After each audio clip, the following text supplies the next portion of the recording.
ሰላም እንዴት ናችሁ? ውድ የ251 ስፖርት ቤተሰቦች ትላንትና በተደረጉ የድሬዳዋ ከፍተኛ ዲቪዚዮን ጨዋታዎች ሶስቱም ጨዋታዎች በአቻ ውጤት ተጠናቀዋል። ጠዋት 2 ሰዓት ላይ ገንደሊንጫን ከሮሃ ገበያ ያገናኘው ጨዋታ 1-1 ተጠናቋል። ሁለተኛው ደግሞ 4 ሰዓት ላይ የተደረገው ጨዋታ ማለት ነው ሁርሙድን ከኤረር ጎታ አገናኝቶ ነበር። ሁርሙድ ከኤረር ጎታም እንደዚሁ 1-1 ተጠናቋል። ከሰዓት ላይ 9 ሰዓት ላይ የጀመረው ጨዋታ ደግሞ መስቀለኛን ከአዲጋላ ያገናኘ ነበረ። ይህ ጨዋታ ደግሞ ያለ ግብ ተጠናቋል ማለት ነው። በርካታ ለጎል የሚሆኑ ኳሶችን መስቀለኞች መጠቀም አልቻሉም።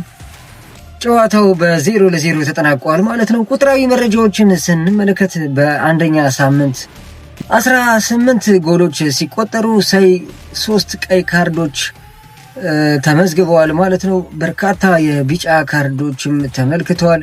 ድሬዳዋ ከፍተኛ ዲቪዚዮን የሁለተኛ ሳምንት መርሃ ግብሮችም ሐሙስ የሚጀምር ይሆናል። ጠዋት 2 ሰዓት ላይ አፈቲሳን ከኤረር ጎታ ሲያገናኝ 4 ሰዓት ላይ ገንደሊንጫን ከአዲጋላ እንደዚሁም ደግሞ ከሰዓት 9 ሰዓት ላይ ሁርሙድን ከድሬ ካባ የሚያገናኝ ይሆናል። ሁሉም ጨዋታዎች በድሬዳዋ ዩኒቨርሲቲ ሜዳ እንደሚደረጉ የድሬዳዋ እግር ኳስ ፌዴሬሽን አሳውቋል። ማን ያሸንፋል ግምቱን ለእናንተ ትቼዋለሁ። የፕላስ ምልክቷን መንካት እንዳትረሱ። ሁላችሁም እዛ እንገናኝ። መልካም ቀን።